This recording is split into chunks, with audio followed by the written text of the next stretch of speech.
It was a sunny afternoon in a small, quiet neighborhood, where life moved at its own pace, unhurried and predictable.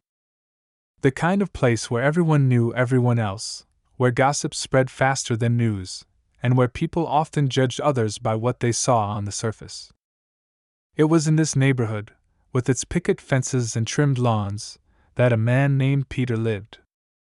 Peter was a kind soul, the sort of person who greeted strangers with a smile and never hesitated to lend a hand to those in need. But that didn't mean he was understood. In fact, Peter was often misunderstood, mocked even, for the choices he made, choices that set him apart from the rest of the community. Peter wasn't wealthy or particularly influential, and he didn't seem to mind. He worked a simple job, came home to a modest house, and kept to himself most of the time. But one day, he made a decision that would send ripples through the entire community. It was a decision that left his neighbors scratching their heads, whispering behind his back, and in some cases, laughing outright. Peter had always believed that family wasn't defined by blood. He often spoke of how love and kindness were far more important than the circumstances of one's birth. So, when he visited a local foster home one evening, he didn't have any grand plans. He simply wanted to help, to make a difference, no matter how small. But as he walked through the rows of children, all with their own stories of heartbreak and resilience, his eyes fell on a boy sitting quietly in the corner, holding a worn-out book. The boy was different from the others. He wasn't running around or trying to catch Peter's attention. Instead, he sat alone, as though he'd accepted that no one would ever choose him. The boy, no older than 8, had only one leg. His other leg had been amputated years ago, the result of an accident he rarely spoke about. His face was serious, older than his years, and his eyes carried a quiet strength that struck Peter to his core. Peter knelt down and started talking to the boy.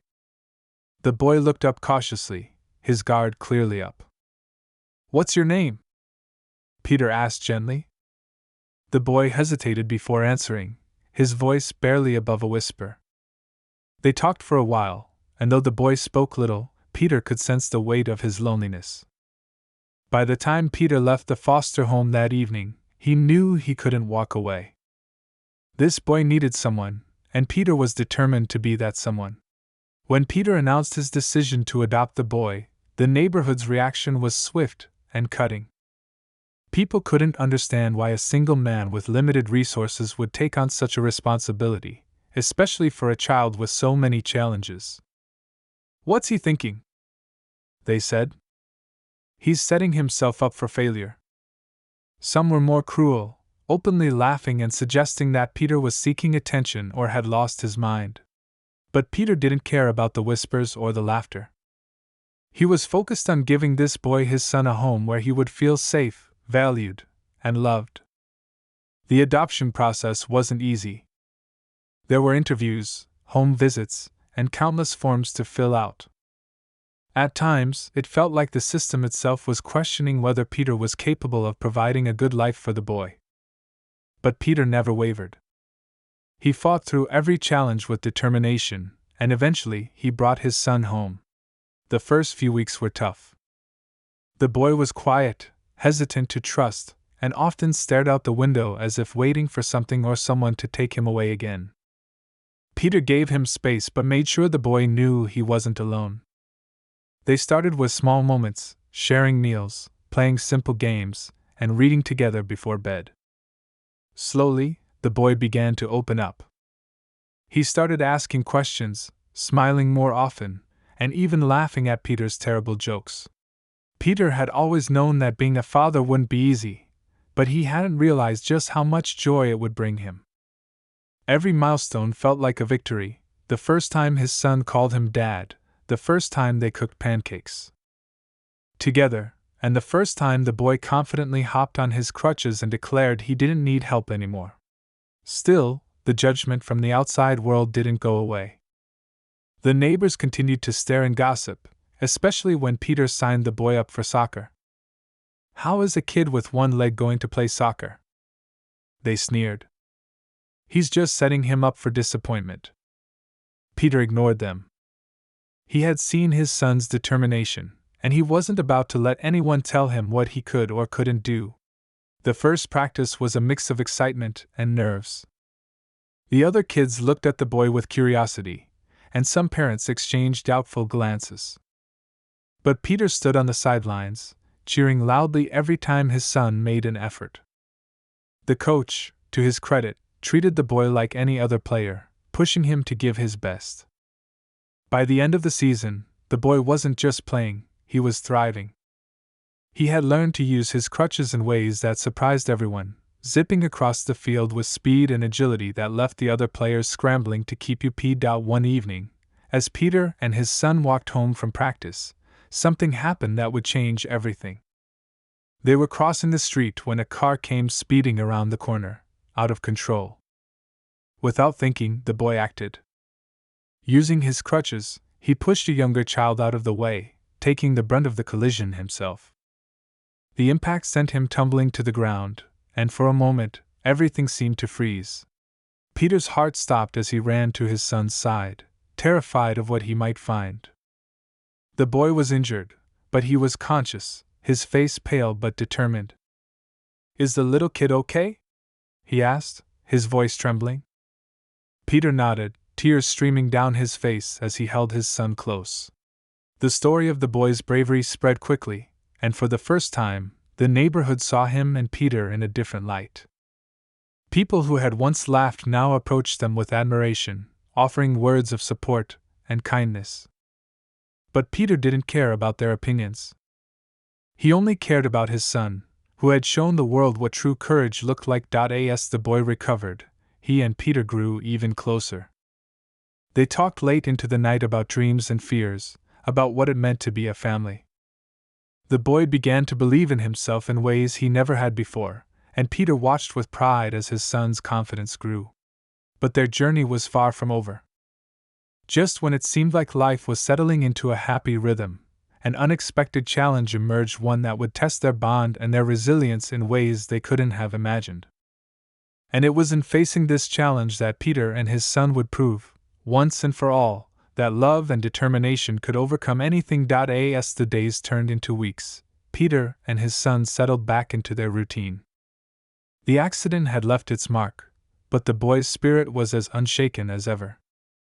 He went back to school with his head held high, and while he still relied on his crutches, he refused to let them define him. Peter watched with pride and a touch of worry. The neighborhood's attitude had shifted, but there were still a few lingering stares, quiet whispers, and skeptical glances whenever they passed. The boy, however, seemed unfazed. He had grown used to people underestimating him. If anything, their doubts fueled his determination. At school, he started participating in more activities, even volunteering to join the debate club.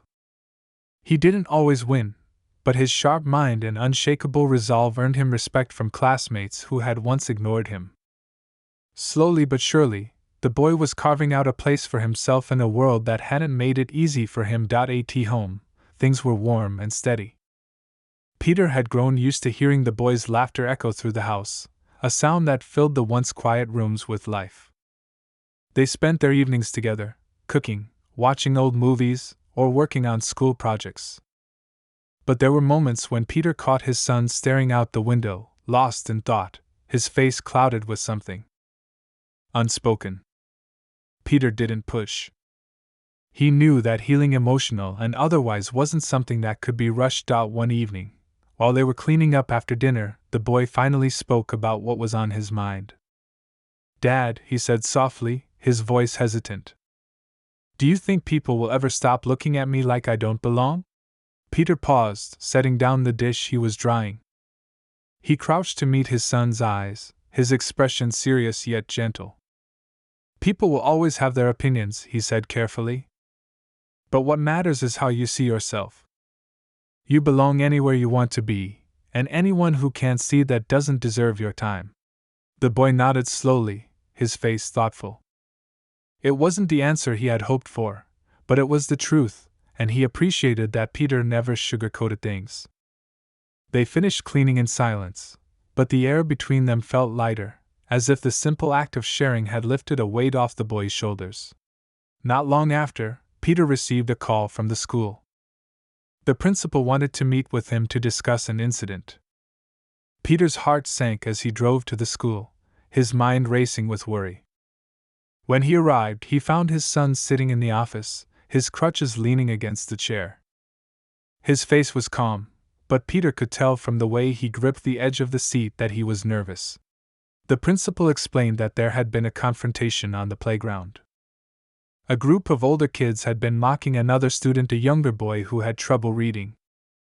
Peter's son had stepped in, standing between the bullies and their target. Words had been exchanged, and while no one had gotten hurt, the tension had escalated to the point where teachers had to intervene. Peter's initial relief that his son hadn't been physically harmed was quickly replaced by pride. He wasn't surprised that his son had stood up for someone else. It was exactly the kind of thing he would do. But Peter could see that the principal was concerned, not about the boy's actions, but about the potential backlash.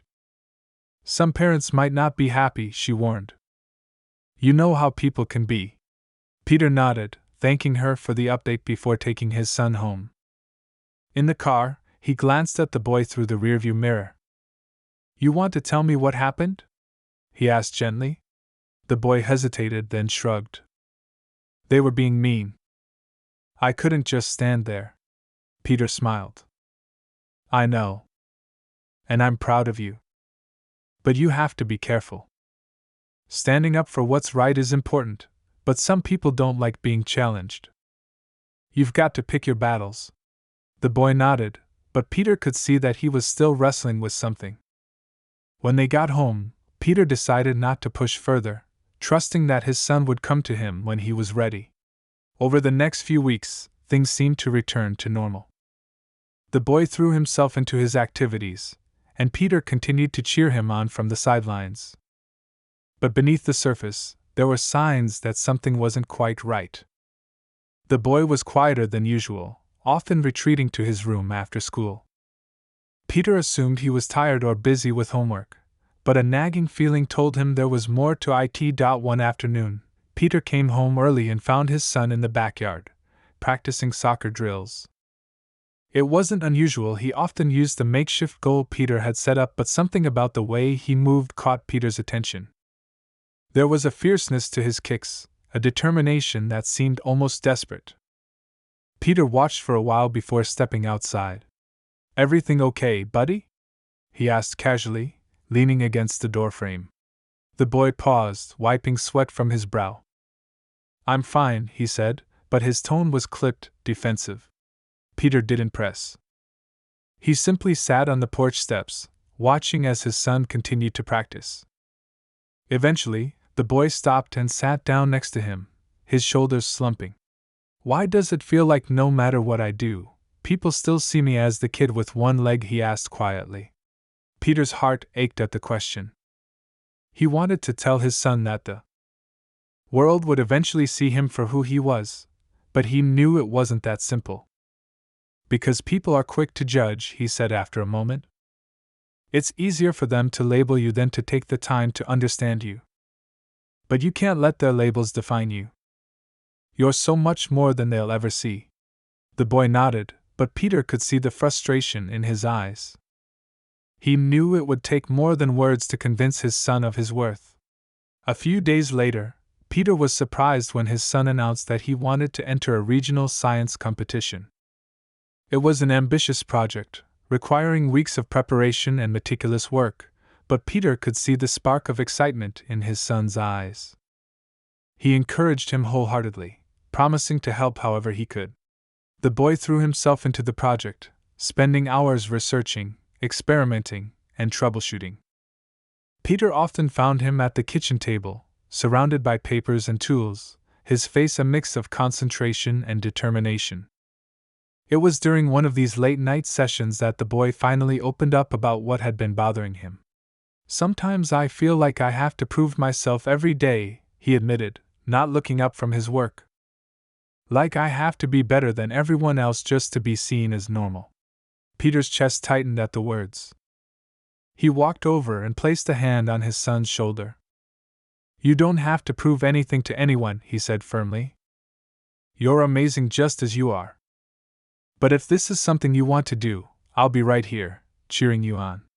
The boy smiled, a small but genuine smile that warmed Peter's heart. As the competition drew closer, Peter watched with pride as his son's project took shape. It wasn't just a science experiment, it was a testament to his creativity, intelligence, and perseverance.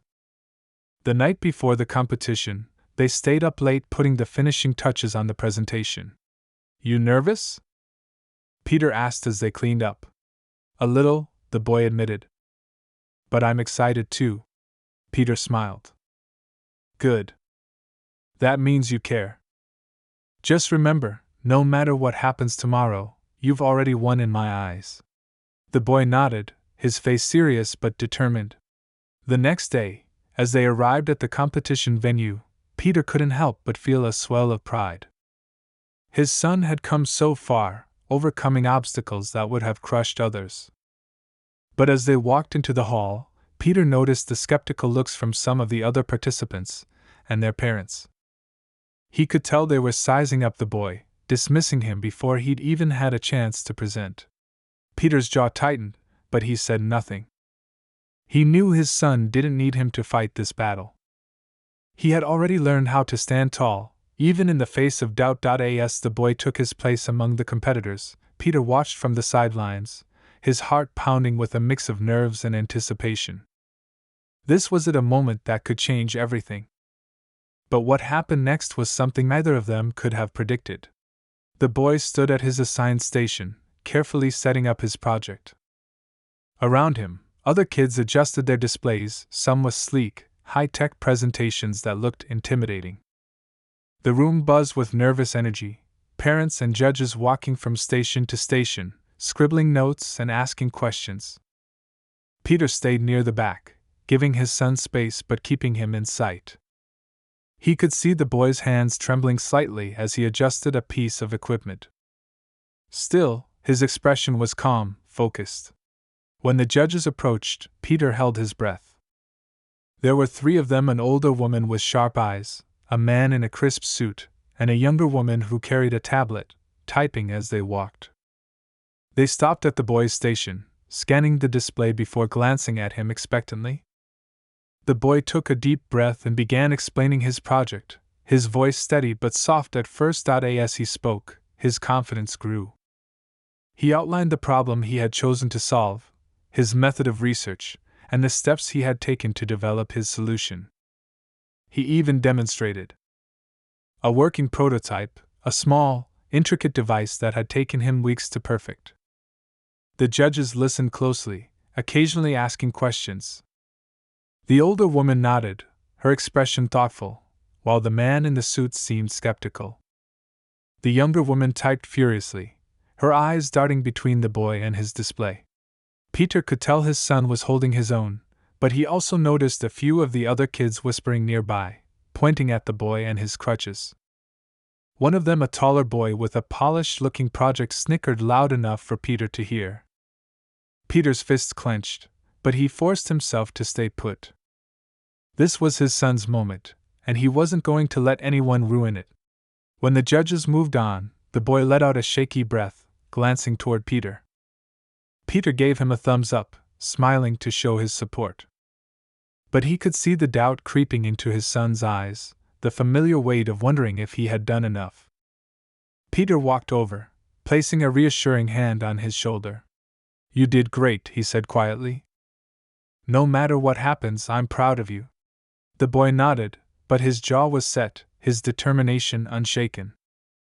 He wasn't ready to give up, not yet. As the day wore on, the tension in the room grew. Parents and kids milled about, waiting for the announcement of the winners. Peter noticed some of the other competitors glancing at his son, their expressions ranging from curiosity to outright dismissal. One of the judges passed by, pausing briefly to look at the boy's project again before moving on. Peter caught his breath, wondering what the pause meant, but the judge's face was unreadable. Finally, it was time for the results. Everyone gathered near the stage at the front of the room, the air thick with anticipation. The boy stood next to Peter, his crutches steady beneath him, his face a mixture of nerves and quiet hope. Peter wanted to say something to ease his anxiety, but the words felt inadequate. Instead, he placed a hand on the boy's shoulder, a silent reminder that he wasn't alone. The host began announcing the winners, starting with the honorable mentions.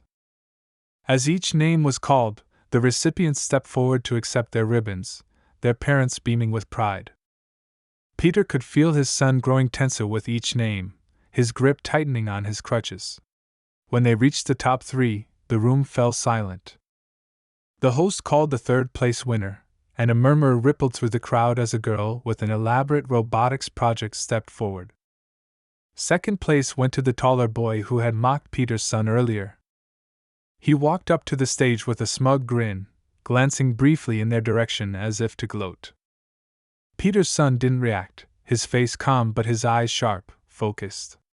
And now, the host said, her voice ringing out, for the first-place winner of this year's competition. Peter's heart pounded as the pause stretched, the seconds feeling like hours. He glanced at his son, who was standing as tall as his crutches allowed, his chin slightly raised. No matter the outcome, Peter knew he had never been prouder. The host finally spoke the name, and for a moment, it didn't register. The room erupted into applause, and Peter realized she had called his son's name. His son. The boy's eyes widened in shock, and for a split second, he looked at Peter as if to confirm he had heard correctly. Peter nodded, grinning so widely it hurt. The boy hobbled forward, the crowd parting to let him through. He moved slowly, his crutches clicking against the floor, but his head was held high. When he reached the stage, the host handed him a medal and a certificate, smiling warmly as she congratulated him. The applause grew louder, but Peter noticed something else: a shift in the energy of the room. The whispers that had once been dismissive now sounded amazed, even admiring. Peter's chest swelled with pride as he watched his son give a brief acceptance speech, thanking the judges and his father for their support. The boy's voice was steady, his words simple but heartfelt. By the time he finished, even the skeptics in the crowd were clapping enthusiastically. But as Peter drove them home that evening, he noticed that his son was unusually quiet. He assumed it was exhaustion from the long day, but there was something in the boy's expression that made him wonder. When they arrived home, the boy finally spoke. "Dad," he said softly, staring out the car window, "do you think they really saw me for who I am? Or did they just feel sorry for me?" Peter's heart sank at the question. He turned off the car and looked at his son, his expression serious. "They saw you," he said firmly. "Not the crutches, not the past. You earned this. Don't let anyone, not even yourself, take that away." The boy nodded slowly, his face thoughtful.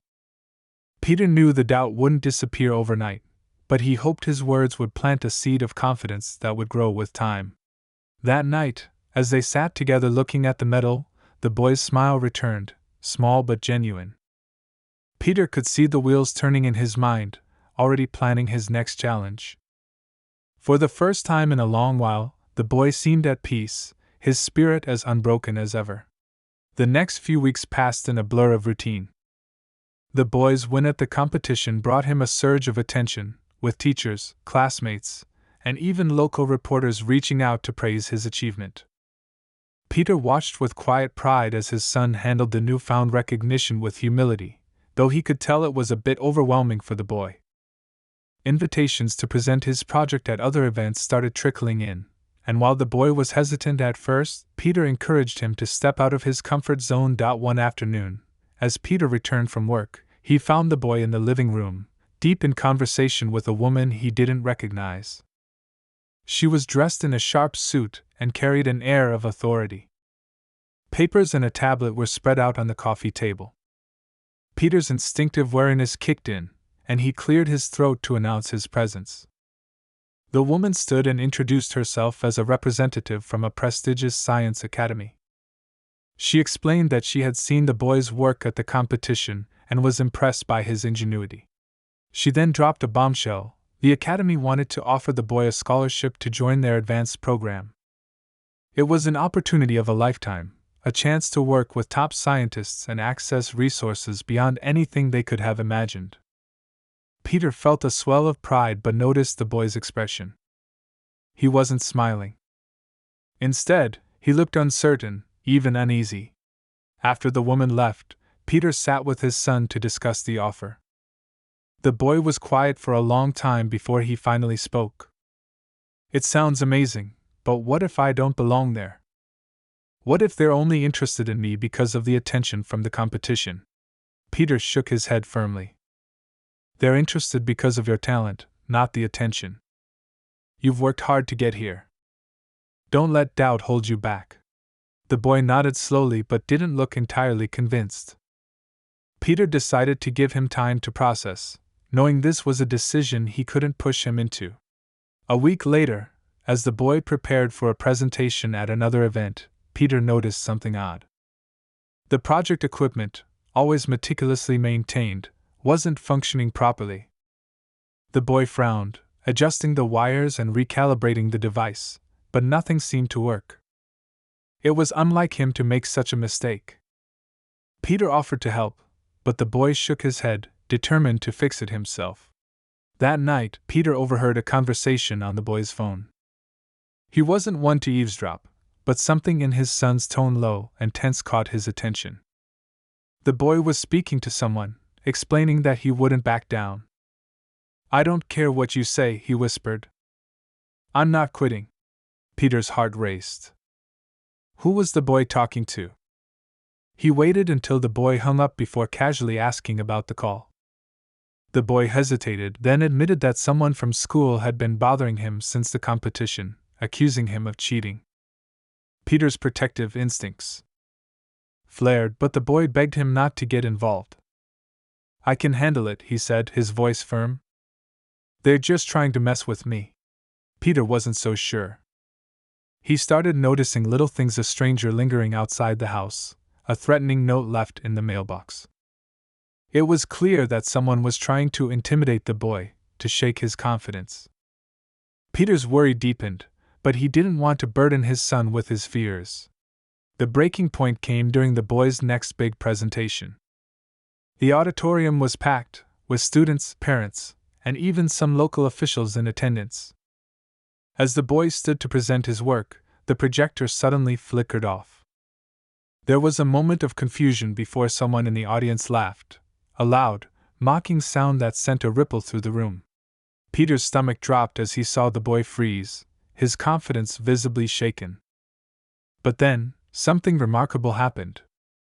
The boy took a deep breath, squared his shoulders, and spoke louder, explaining his project without the visuals.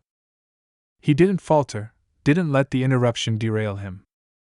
By the end of his presentation, the room erupted into applause, and Peter felt a wave of relief and pride. Later, as they left the auditorium, Peter noticed a group of kids whispering nearby. One of them, a tall, smug-looking boy, smirked in their direction. Peter put the pieces together and realized this was likely the person behind the harassment. That night, as the boy slept, Peter sat alone, trying to figure out how to protect his son without overstepping. The boy had proven his resilience, but the situation was escalating. Peter had a gut feeling that whoever was behind this wouldn't stop until they were confronted. The next day, Peter decided to take matters into his own hands. He reached out to the school and explained the situation, careful not to involve his son directly. The administration promised to investigate, but Peter could tell they were reluctant to intervene without concrete evidence. Then, just when Peter thought things couldn't get more complicated, the woman from the Science Academy called again. This time, her tone was urgent. The Academy had received an anonymous tip accusing the boy of plagiarizing his project. They needed him to prove his work was original before they could move forward with the scholarship. Peter felt a surge of anger and frustration.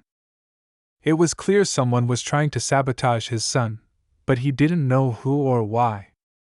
As he looked at the boy, who was working tirelessly in the corner of the room, Peter realized the stakes had never been higher.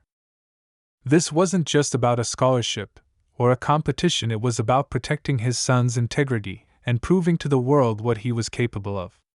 But as the days passed, the threats became more personal, more dangerous. One evening, Peter found their mailbox smashed, a crude note taped to the door. The message was simple but chilling: quit while you can. Peter knew they were running out of time. Whoever was behind this wasn't going to back down, and now, it wasn't just about intimidation, it was about fear. Peter felt the weight of the decision pressing on him. Should they fight back and risk escalating the situation? Or should they step away, protect their peace, and let the world think whatever it wanted? As Peter sat in the dimly lit living room that night, the boy joined him, placing the medal from the competition on the table between them. "Dad," he said quietly, his voice steady despite the fear in his eyes, "I'm not giving up. No matter what." Peter looked at his son, his heart aching with pride and worry. He knew the road ahead would be anything but easy. But one thing was clear: they were in this together, and they weren't going to let anyone take away what they had fought so hard to build. The tension had been building for weeks, and Peter could feel it in every breath, every glance at his son. The boy, though determined to push forward, was visibly weary. The anonymous threats had continued, and even though the school promised action, nothing concrete had been done.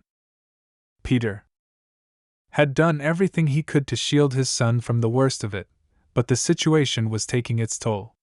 Then came the day of the final presentation, the one that would determine whether the boy's scholarship and future at the academy would be secured. The event was a formal affair, with influential figures from the scientific community in attendance. The room buzzed with anticipation as each participant took their turn on stage. When it was finally his son's turn, Peter noticed the boy's hands trembling slightly as he adjusted the microphone. The presentation started smoothly. The boy explained his project with clarity and confidence, his voice steady despite the weight of the moment.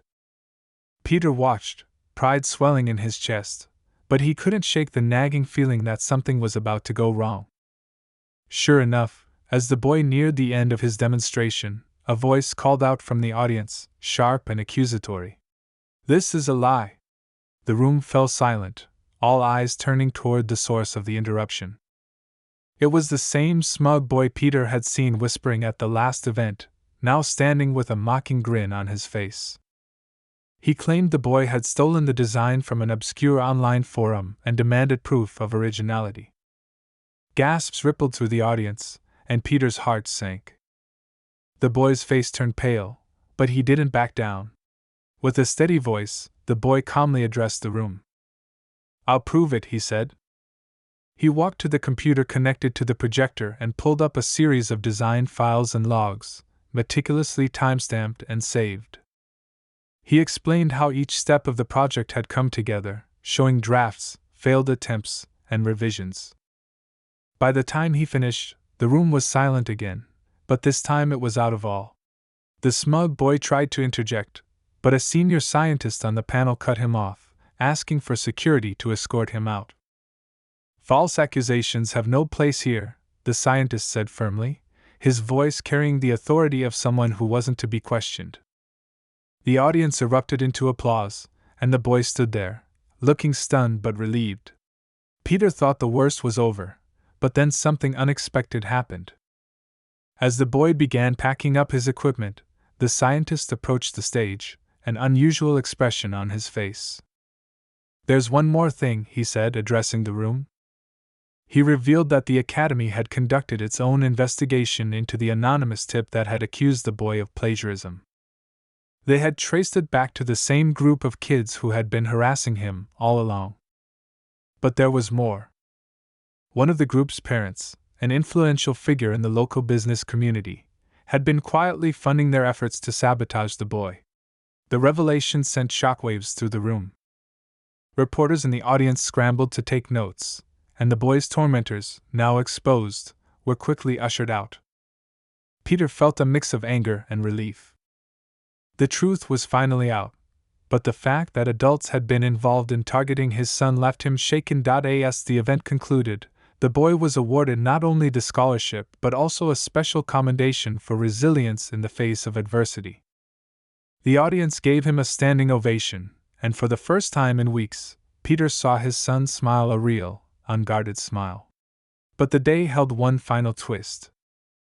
As they prepared to leave, the senior scientist pulled Peter aside. He explained that he had been so impressed by the boy's ingenuity and composure that he wanted to offer him a unique opportunity, a mentorship program that would allow him to work alongside top researchers while still pursuing his education. It was an offer Peter knew they couldn't refuse. As they drove home that evening, the boy looked out the window, quiet but content. "I didn't think it would end like this," he said softly. Peter glanced at him, feeling a swell of pride. "You earned this," he replied. "No one can take that away from you." But as they turned into their driveway, they found a small envelope taped to the door. Inside was a simple note, written in neat handwriting, "This isn't over." Peter's chest tightened as he folded the note and tucked it away. He didn't tell his son about it, choosing instead to focus on the victory they had achieved that day. But in the back of his mind, he knew they would need to stay vigilant. The battle might have been won, but the war wasn't over. As he looked at his son, he made a silent vow: no matter what came next, they would face it together. The days that followed the competition were a blur of congratulations, media interviews, and endless phone calls. Peter could hardly keep up with it all, but his son seemed to handle the attention with surprising grace. The mentorship program was quickly set into motion, and the boy started spending weekends at the research center, working alongside some of the brightest minds in the field. It was as though the challenges of the past few months had only sharpened his focus and determination. Despite the threats and the lingering note left on their door, Peter made a conscious decision not to let fear overshadow their lives. He tightened security around the house and reported the incident to the authorities, who promised to investigate. But he also knew that living in constant worry would rob them of the joy they deserved. For the first time in a long time, his son was thriving, and Peter wanted to celebrate that.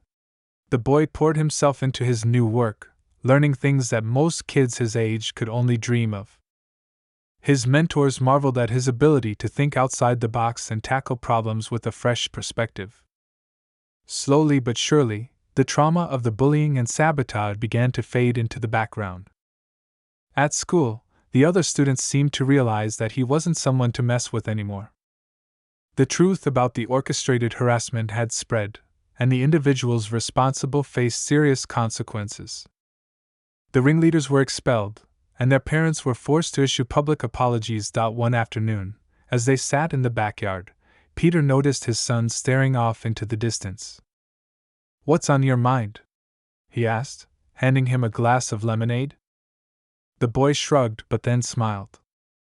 "I was just thinking about how different things feel now," he said. "Like all of that stuff, it doesn't seem so big anymore." Peter nodded, understanding what he meant. "You've grown a lot," he said. "Sometimes, when you go through hard things, you come out the other side stronger than you ever thought you could be." The boy turned to him, his expression thoughtful. "Do you ever regret adopting me?" he asked softly, his tone hesitant. The question caught Peter off guard, but he answered without hesitation. "Never," he said firmly. "Not for a single second. You're my son, and I'm proud of you every day." The boy smiled, a little shyly, but Peter could see the weight that lifted from his shoulders in that moment. It wasn't the first time they had talked about it, but something about the timing made it feel different, like the boy was finally beginning to understand just how much he was loved. Over the next few months, life settled into a new rhythm. The mentorship program blossomed into something far greater than they had anticipated. The boys' work caught the attention of several industry leaders, and offers began to pour in for summer internships and advanced programs. Peter couldn't help but feel amazed at how far his son had come. The boy, who had once been so uncertain of his place in the world, was now standing on the edge of limitless possibilities. One evening, as they sat together at the dinner table, Peter brought out a small box he had been keeping hidden for months. "I've been waiting for the right moment to give you this," he said, sliding it across to his son. The boy opened it cautiously and found a polished silver key inside. He looked up, puzzled. "What's this for?" Peter grinned. "It's the key to the workshop," he said. "You've earned it. I figured it's time you had a space of your own to work on your projects." The boy's face lit up with excitement. "Seriously?" he asked, his voice rising in disbelief. Peter nodded. "You've proven you can handle it. Just don't forget to invite me in every once in a while." The workshop became a sanctuary for the boy, a place where he could dream and create without limits. Peter would often find him there late into the evening, tinkering with gadgets or sketching out new ideas. It reminded him of the early days, when the boy had first come into his life and filled it with wonder and curiosity. But even as life moved forward, the memory of the anonymous threats lingered in the back of Peter's mind. It wasn't until several months later, when the police finally contacted him with an update, that the mystery was resolved. The note had been traced back to one of the expelled students, who had acted out of a desperate attempt to salvage their own reputation. The student had been caught and confessed, bringing an end to the shadow that had loomed over them for so long. Peter shared the news with his son, who listened quietly before nodding. "I'm glad it's over," he said simply. "But I'm not going to let it define me." Those words stayed with Peter long after the conversation ended. It struck him how much his son had grown not just in skill and knowledge, but in character. He had faced more challenges in his young life than many adults, yet he remained kind, humble, and determined to move forward. As the years passed, the boy's accomplishments continued to grow. He earned scholarships, presented at international conferences, and even co-authored a groundbreaking research paper before he graduated high school. Peter watched with pride as his son stepped into a future that seemed brighter than either of them could have imagined when they first met. On the night of his high school graduation, Peter stood in the audience, clapping louder than anyone else as his son walked across the stage to receive his diploma. The boy turned to him and gave a small wave, his smile full of confidence and joy. Peter felt a lump rise in his throat as he realized how far they had come together. They had faced challenges that could have broken them, but instead, they had grown stronger. Later that evening, as they sat around a small fire in the backyard, Peter raised a toast. "To you," he said, holding up his glass. "To your hard work, your courage, and the future you're building." The boy raised his glass in return, his eyes shining with gratitude. "To us," he replied. "Because I wouldn't be here without you." In that moment, Peter knew that every struggle, every sleepless night, and every ounce of worry had been worth it. Together, they had created a life filled with love, resilience, and endless possibility. And as the stars sparkled above them, Peter felt a deep sense of peace, knowing that their journey was far from over but that they were ready to face whatever came next.